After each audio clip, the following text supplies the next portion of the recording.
Today, the Prime Minister announced Canada has hit a major defence milestone. For the first time since the end of the Cold War, more than 30 years ago, Canada has hit the NATO target of 2% of GDP spending on defence. We embarked on this mission to protect Canadians, to defend our territory, to protect our borders, and to boost our sovereignty. Because nous sommes maîtres chez nous. We control our destiny.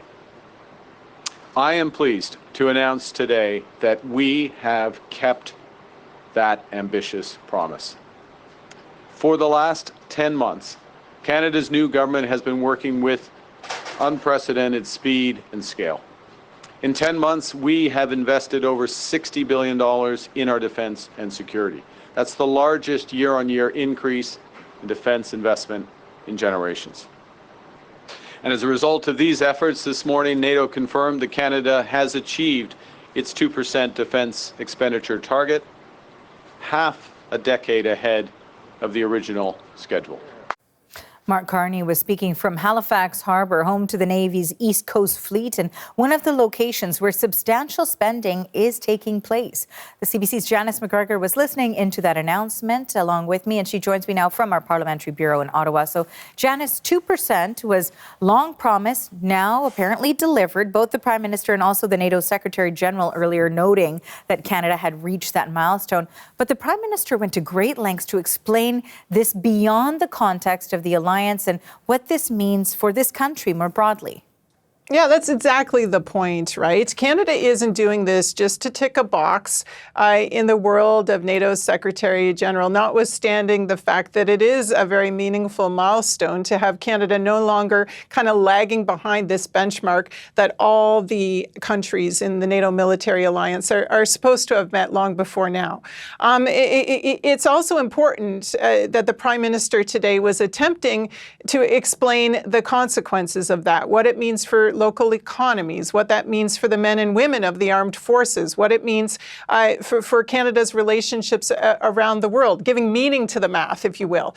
So let's start with the report that's out from NATO Secretary General. Indeed, earlier this morning, that was how we got confirmation that in this last fiscal year, they managed to get $63 billion out the door, which, if you look at the size of GDPs, the GDP in Canada for the equivalent year, that does kind of just by a hair get them over that 2% benchmark. Canada was not the only country that had struggled, that had fallen behind, that wasn't keeping up with its commitments.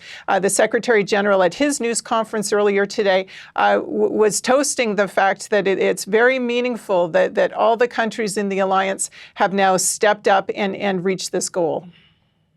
For too long, European allies and Canada were over-reliant on US military might. We did not take enough responsibility for our own security.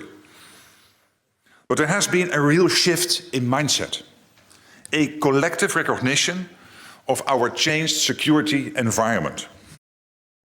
You know what shifts the mindset? A shift in danger. If you look at sort of one of the charts in the report that's out from NATO today, it lines up all the countries in the alliance. And sort of at the far left are the countries most acutely threatened by Russia in recent years. You see Poland, Lithuania, Latvia, Estonia, then Nordic countries like Denmark, Norway, sort of among the top in terms of increasing their spending. Canada at the very other end of this. So yes, has reached the benchmark, but still, in terms of the GDP calculation, a bit of a laggard at the end of the line there.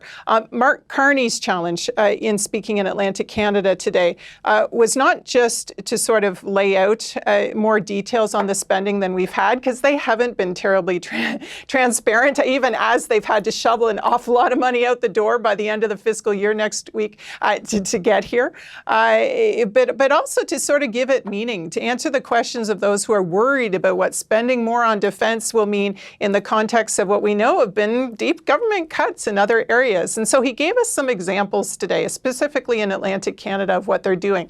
building a new hangar at 14-wing Greenwood, new military housing at 12-wing Shearwater. Also talking about new facilities along the waterfront in Halifax, new training facilities for Canada's Navy. If you're going to have new ships and new aircraft, you need new places to put them and new ways to train people to be on them. He was honoring also the Armed Forces members standing around him, talking about pay increases, ways they're trying to improve their quality of life and prepare them for a new universe. $1 billion going into CFB Gagetown in New Brunswick, for example, transitioning from a world where you're no longer just talking about rifle ranges and tanks to sophisticated air defense systems, and trying to transition that base, which has long been a training ground, not just for Canadians, but other allied military troops too, into something that more closely resembles the conflicts that unfortunately we're seeing play out on our screens every day. Will this work? Is this sustainable? These are all questions going forward. Conservative defense critic James Bazan already reacting on Parliament Hill today to what he's seeing. Of course, the Conservatives did set in motion some spending in their day. You think of the shipbuilding strategy that now is only kind of coming to fruition in terms of actually having these ships coming out of the dockyards and ready to go. He may be a little bit less impressed, while nevertheless acknowledging that this is a milestone to finally hit the benchmark. It's no question that Mark Carney is responding to the person in the White House. That's the wrong reason. We were supposed to be here as a nation more than 2 years ago. We shouldn't have been dragging our feet and dithering and not making the investments into equipment that we need to make sure that our forces can do the job that they're called upon to do. And so at the end of the day, it's almost too little too late. So Conservatives accusing the Carney government of only doing this because it was forced to, but we also heard from the Prime Minister today a claim that sort of doing this helps not just the military and the people who serve in it, but also local economies and trying to give shape to an industrial strategy built around it and a foreign strategy built around it, arguing that, if you build up your military, you're going to build a better country too.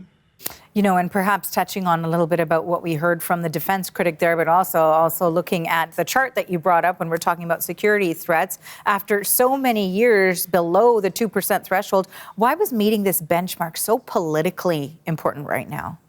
Yeah, right. Is it just math? I mean, I think we all remember former Prime Minister Justin Trudeau kind of dismissing it when Canada was criticized for how long it was taking and all the delays and stalling and cancellations along the way. Trudeau called it just a crass mathematical calculation. Now today, we're heralding the mission accomplished of hitting this benchmark. Look, that was then, this was now. I think, the fact that we are in a time with multiple conflicts, global, geopolitical crises, I don't think that's too strong a word. That really focuses mine on the needs to spend more, but also spend better and spend smarter. Former top soldier in this country, retired Vice Admiral Mark Norman, was talking to you on CBC News Network earlier today, and he was asked about the fact that even as they've met this 2% target, actually that target has moved. It's now at 5% as of the NATO summit last year. Does Canada even have the capacity to do that? He walked through a couple of different things to explain why he thinks probably Mark Carney's got his math together here. I'm pretty confident that if he says we can find the money, then we can find the money. That doesn't mean it's going to be easy, and it doesn't mean that other programs may not be affected. So that's the first answer. And the second one is, do we have the capacity to actually move the money and put it into action? And that is where we're still, I think, somewhat vulnerable and a bit fragile. But we're seeing early indicators of positive movement in that regard as we look at some of the mechanisms and processes that the government's putting in place to get on with things. Because even as they've spent so much already, we've got subs, we've got more fighter jets, we've got huge Arctic infrastructure, this whole new defense agency, investment agency to sort of go through the procurement process and champion that. Look, this may be a milestone, but this is only the beginning of a very long march towards sort of doing things that my generation of Canadians have not experienced before. Janice, thank you for this. That's the CBC's Janice McGregor in Ottawa.